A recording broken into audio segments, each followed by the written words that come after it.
เป็นเธอยังติดอยู่ในหัวใจต้องใช้ยางลบอะไร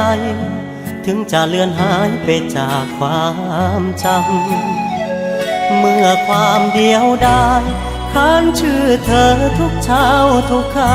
ำสั่งให้นิ้วมือคนช้ำเอื้อมไปกดเบอร์โทรอีกครั้งพูดตรงๆบางทีก็มีน้ำตาเฝ้าเก็บเศษวันเวลาแทนเศษผ้าเช็ดรูปความหลัง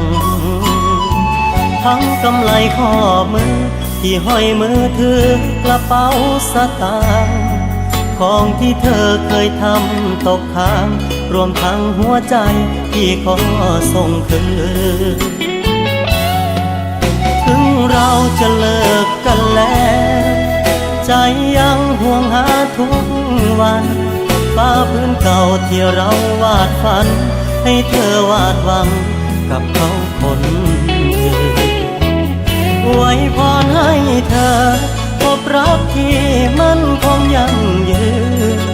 ส่วนพี่ขอผ่านอีกคืนพร้อมกับปลอกหมอนที่เปื้อนน้ำตาความเป็นเราให้จบจากวันนี้ไปพี่เจออย่างลบหัวใจยี่ห้อง่ายๆชื่อเสียสละอย่างน้อยเคยรักกันขอเก็บวันวานกับคำรำลาเอาไว้ยิ้มทั้งน้ำตา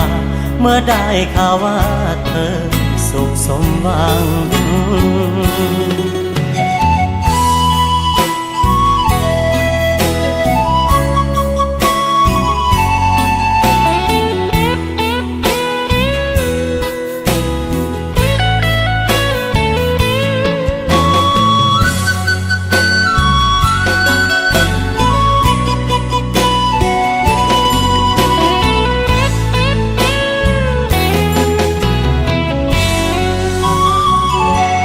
ความเป็นเราให้จบจากวันนี้ไป